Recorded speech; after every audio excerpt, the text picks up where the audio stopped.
So, Joy, have you ever been to a Turkish prison? Do you like gladiator movies? By the way, is there anyone listening who knows how to fly a plane? Well, looks like I picked the wrong day to give up Thrive Loud with Lou Diamond. That and sniffing glue. Not that there's a difference. Want to learn from those that are taking their lives, their businesses, and their passions to the next level? Best-selling author of Master the Art of Connecting and professional speaker Lou Diamond is here to connect you to some of the most inspiring and amazing people on the planet. Get ready to thrive loud with Lou Diamond. Welcome, everyone, to another spectacular episode of Thrive Loud with Lou Diamond, connecting you to the most inspiring and amazing people that are thriving each and every day.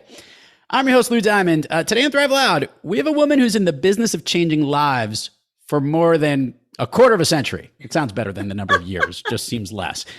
She's a former correctional officer. Yes, you heard me correctly. She's worked in prisons and corporate dispute resolution expert who now travels the world teaching the principles of leadership, business success, and collaboration. She's an entrepreneur. She's a best-selling author. She's a certified speaking professional. Go CSPs, yay. And has had tremendous success in finding corporate sponsors and helping others to learn how to do the same. Her latest and most amazing project is an incredibly important movie called Back Home Again, which we will definitely cover in this pod. Thrive Loud listeners, I had virtual cocktails with this amazing person while I was in Texas and she was locked in Canada. I bring you Charmaine Hammond. Charmaine, how are you today? I'm great, Lou. How are you? Well, so fun. So the listeners, this is true. If you haven't figured out the theme of these last several episodes, we've had a lot of people from the Grow Retreat. Shout out again to Stephanie Scheller, Yes. Put together a great event. Lorraine was one of the speakers as well and couldn't get over the border because that's just the way the world has worked. But she did a spectacular job being there virtually. And I literally mean this. We were during the cocktail hour. They had a laptop plopped up in the real live cocktail hour while she just watched people pass by and have drinks. I know. I felt like I was kind of like Zoom bombing into your event, but it was fun. People would stop by and wave and do the, hey, Charmaine. And it was great to be there virtually, but nothing tops the in-person, as you know. we do know it. Listeners, here's how we're going to break this out. We're going to do this pod into two ways. And Charmaine, I think you're going to like this. I want to split it into two pieces. I want to do the first part being like the work that you do and the gig stuff that you're focused on and what you help businesses and amazing things do. And then I want to leave the back half of this amazing project that I hit upon in the intro. So perfect. I think I'd love to know this. How did we go from prisons to presenting on stage? I love that question. So when I graduated high school and went to college to be a correctional officer, I had no idea I'd be doing what I do now. The transition for me, I spent 10 years working in the correctional system and found my passion working with young offenders. That was also my first leadership job, probably very unprepared for it, but nonetheless, I was in the leadership role. And part of my role involved training and speaking to organizations about different issues that were happening in the sector that I worked in. And I really loved that. And then fast forward, when I left working in the jail system, I went back to school, got a master's in conflict analysis and management so that I could do what really inspired me at the time, which was helping people navigate conflict. It was much of what I did in the correctional system. And I went back to school to get trained as a mediator. And that's when I opened my first business, actually 25 years ago next month. Wow. So this led to obviously talking about dealing with conflict, which, by the way, one would argue that the conflict internally within organizations could be way more stressful than a prison yard, because I totally do understand that. Yeah. How do you help navigate that message to people so that they know exactly how to face conflict in ways that they can move onward and upward?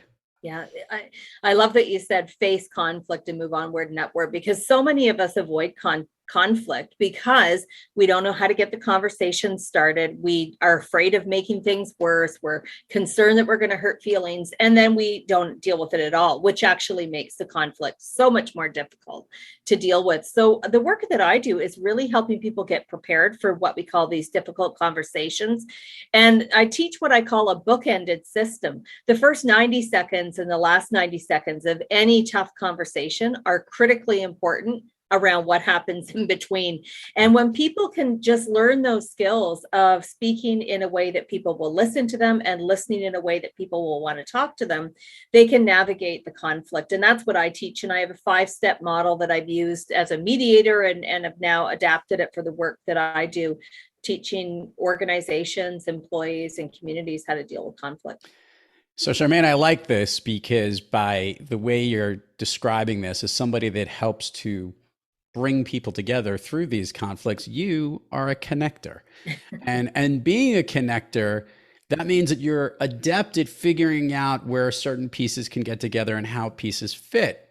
And I'm imagining this is actually how you naturally progressed into helping so many people find sponsors for the work that they partner and deal with. Maybe share with the listeners a little bit about that aspect of what you do. Sure. When I opened my business, prior to me opening my business, I actually had the best scenario of 2 jobs that prepared me totally to do what I do now. And one of them was working for a nonprofit organization as the director. And a big part of my job was getting money to keep the doors open and to keep programs running. So sponsorship was something that I learned literally by the seat of my pants.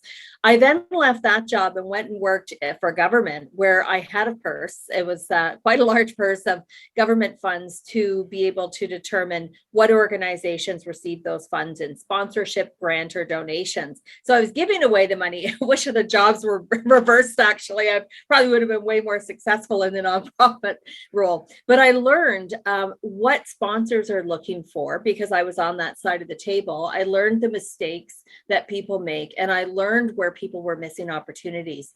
And the big discovery in all of that was the power of relationships, and that sponsorship is really a marketing relationship. It's not just asking for what people call free money or a handout. And then I built sponsorship into my business 25 years ago. When I set it up, everything that I did was based on collaboration and relationship building. And now through my company, Raise a Dream, we teach people how to do that. Yeah, and it's great, listeners, and I want you to run through this list. Can you run through all the different things within your own business that you had sponsored? You've listed this once, and I was utterly impressed. Just roll through the Rolodex. Sure. Well, yeah. And this will be great for listeners because people often think, is it really possible? It is really possible. Sponsorship is not something that's just for nonprofits. The first 40 sponsors that I had in my business, and I won't list them all, but hairstyles. I didn't pay for hairstyles and going to get makeup and hair done. Going to get hair and makeup done before I was appearing on media. We had our videography, our photography sponsored. Most of our printing for the business, whether it's those retractable standing banners to postcards to workshop packages. We had a lot of our travel sponsored, including a motorhome for 7 weeks to go on a cross North America tour. We even had our poop bags for the dog sponsored, Lou. It went beyond me, and I should mention why we got that sponsored. We did a kindness tour across North America for 7 weeks, and it was promoting 2 of my children's books, which happened to be about the dog. And so that's how we sort of ventured out even to a broader perspective of sponsorship related to the dog and the tour. Listeners need to know that she did a workshop at the Grow Retreat event that we were in San Antonio, and she had an engaged audience of people literally just thinking of all the different ways that they could sponsor a component of their business can find a right sponsorship. And it was really interesting just to see the different types of sponsors there. What was even more funny was that the host of the event, Stephanie, had about 6 or 7 of the sponsors there, and she had to make sure that she was making sure they were okay.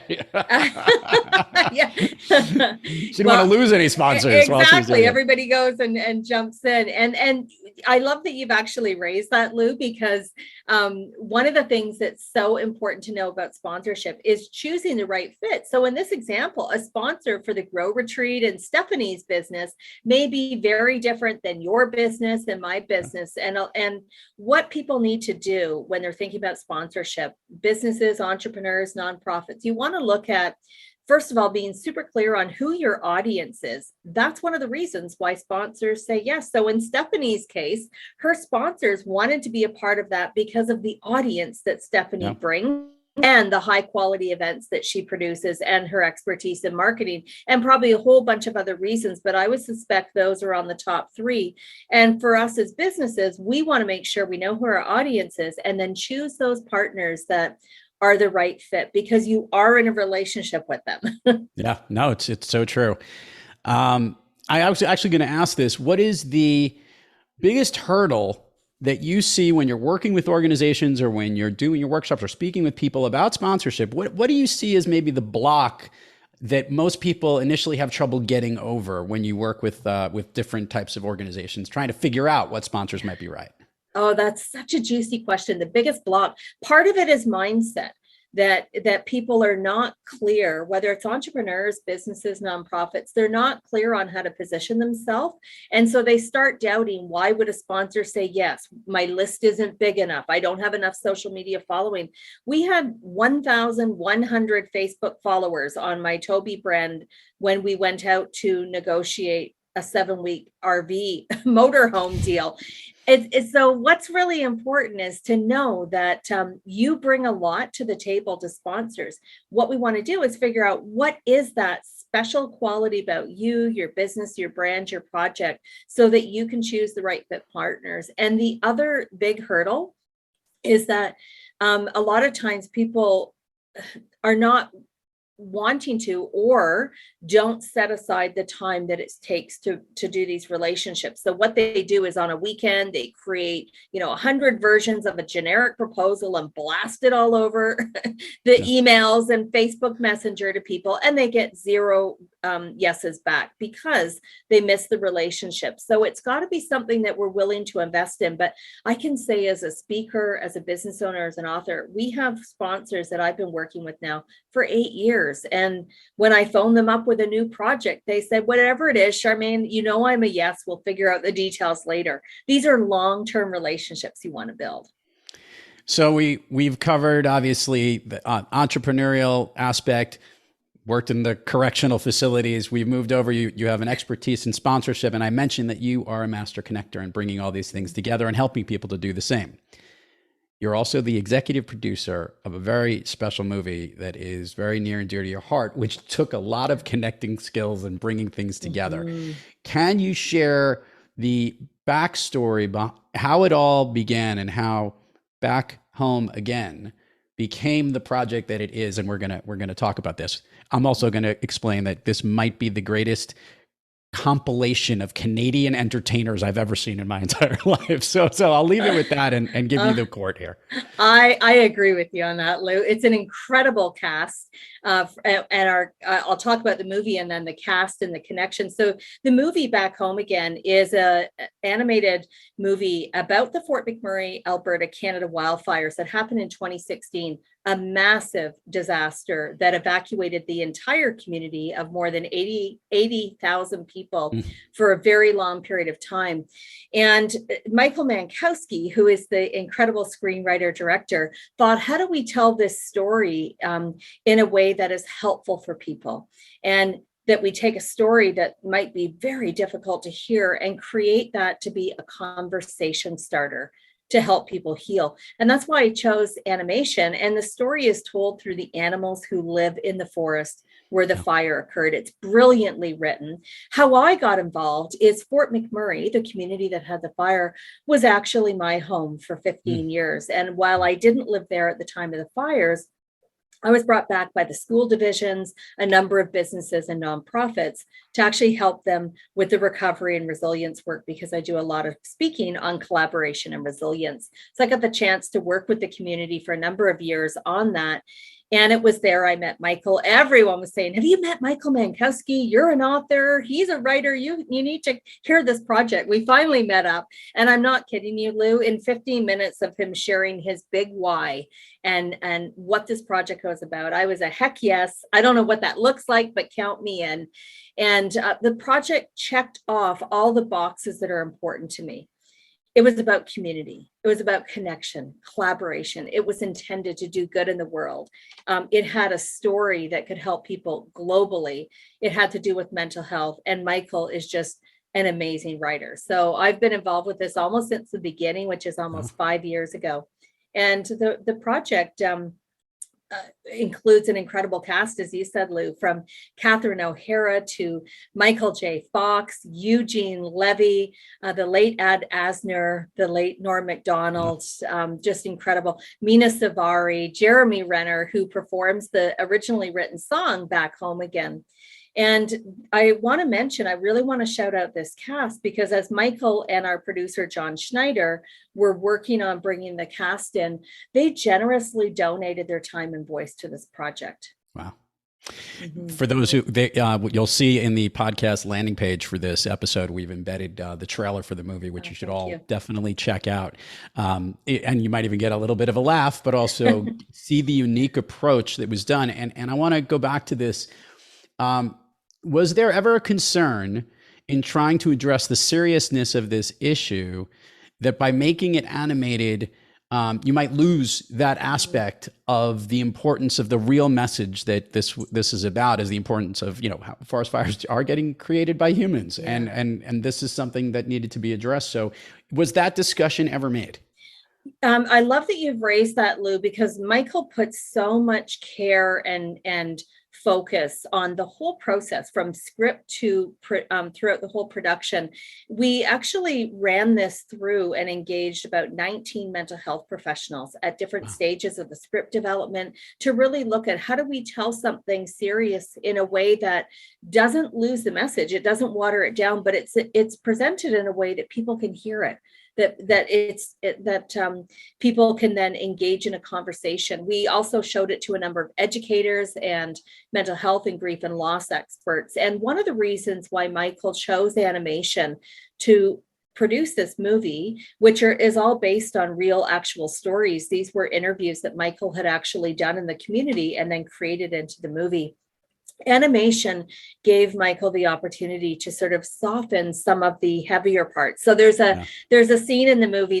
I couldn't even tell you what's my favorite scene, because every time someone says, what's your favorite scene? There's like 9 of them that immediately come out. But one of the scenes that I think is a great example of what you've just said, Lou, how do we take an important message and not water it down, is there's a scene where Gordon Pinsent, who was our TV announcer walking around, Jack Rabbit is his character, and he's interviewing Norm Macdonald, who is Grandpa's, and Grandpa's is talking about the random things that he took when he evacuated the community.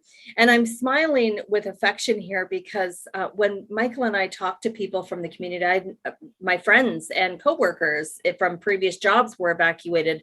And I heard them all talk about the random things that I took. One of my friends said, I have no idea why I took my ski equipment. It was in May. And so it really drove home that disaster and crisis in our life affects our decisions. But this was one of those examples of kind of a serious topic that's happening. And in the background, you see kind of the great escape of these little mice that are in the room, and they're kind of tinkering around the room and helping the little mice escape. And so Michael did a beautiful job of, when there's some of that serious conversation going on, that there were ways to bring other elements in. And of course, the incredible music, Walter Avanesieff and Charlie Midnight, the music as well paints a story of connection, hope, and community throughout.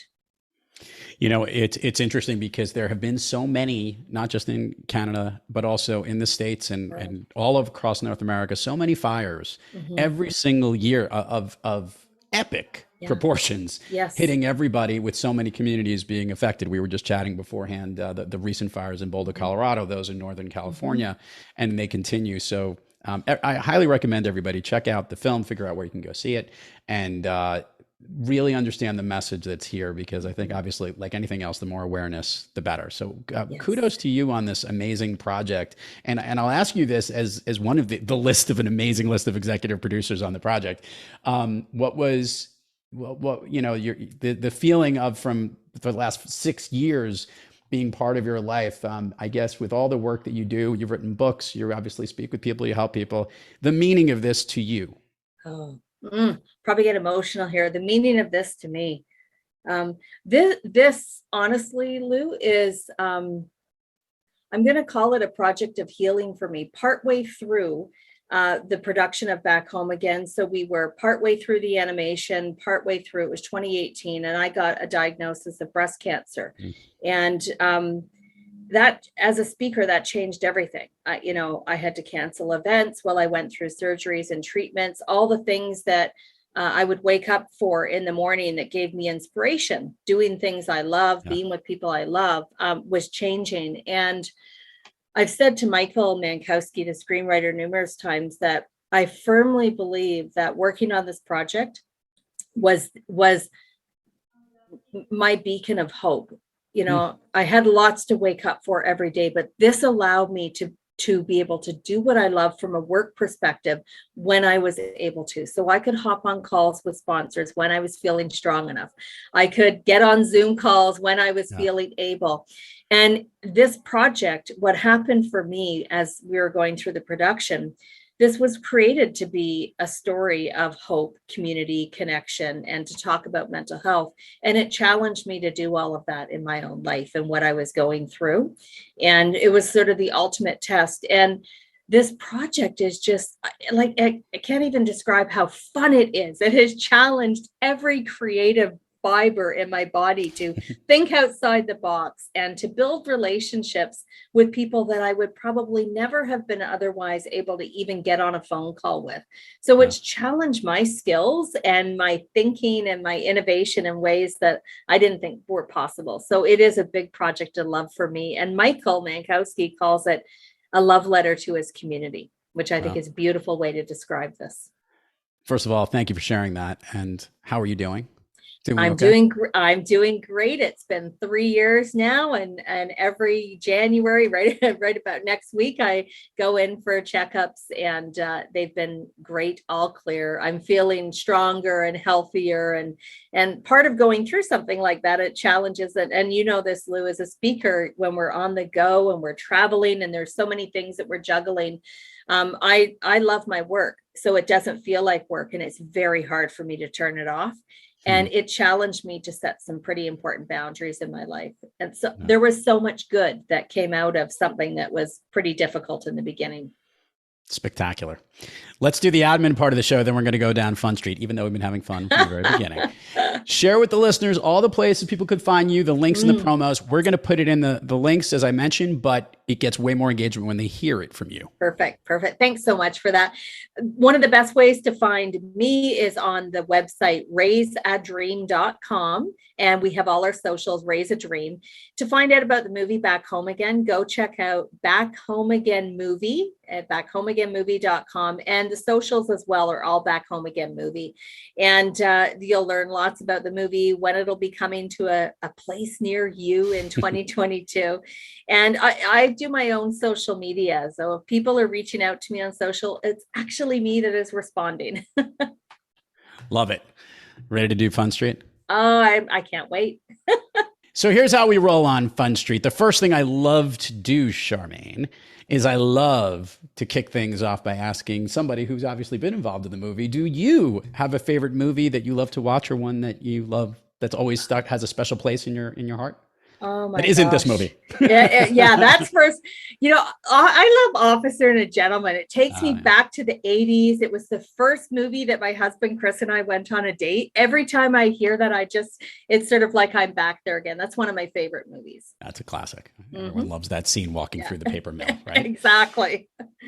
Okay, so the way we do the speed round of Fun Street is a lot of fun. This is a cool bit. What I'm going to do is I'm going to ask you something. I want the first thing that comes to your mind. These are things that motivate you, lift you up, make you feel good. Basically, they make you thrive. Okay. You ready? I'm ready. All right. Of late, a song that you love to hear or one that pumps you up. Oh my goodness. What song that I love to hear. You know what? I've been like totally into old 80s musics, and it's generally Genesis and Turn It On Again. Is it? That's a good one. I love it. Is. A favorite food that's not a dessert. Oh, so it can't be ice cream. Favorite food, not a dessert. I am totally into oranges right now. Big oranges, sweet, juicy oranges. Okay, you gave the lead here for what your favorite dessert is. What is your favorite dessert ice cream flavor? Okay, chocolate mint, hands down. Chocolate mint. Well, I do like chocolate. I'm more of a vanilla mint. Are you? I like chocolate mint. An activity you wish you did more of? Activity I wish biking, like bicycling. As opposed to like mountain biking or road riding. Yeah, exactly. Definitely not me on a motorcycle. I would not be good on a motorcycle. And mountain biking, scary as well. You like the roads with the very thin tires. I like it. Exactly. An activity you wish you did less of? Oh, did less of. Activity I did less of. Just dealing with paper. Still deal with an awful lot of paper.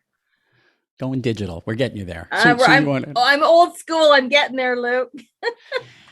Charmaine, if I had the amazing power to snap my fingers and you could be anywhere in the world, where are you? A beach. Any beach. Listeners need to know it's like the dead of winter. We are recording this and in the Northeast right now, and nor'easter is blanketing the world. I can only imagine what's going on in Canada. I get you. You want to be on a beach in a warm place. Exactly.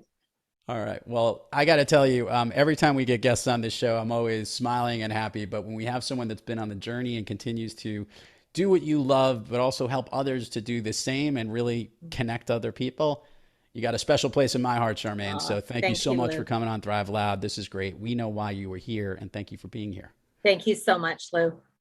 And to all our listeners out there, thank you for joining us. And until next time, keep moving onward and upward. And remember, be brief, be bright, be gone. You've been listening to Thrive Loud with your host, Lou Diamond. Check us out on the web at thriveloud.com and follow us on Instagram, LinkedIn, Twitter, and Facebook at Thrive Loud. And check us out on the Good Pods app at Thrive Loud, where you can follow, listen, and connect directly to Lou and all of the Thrive Loud episodes. Thanks for listening.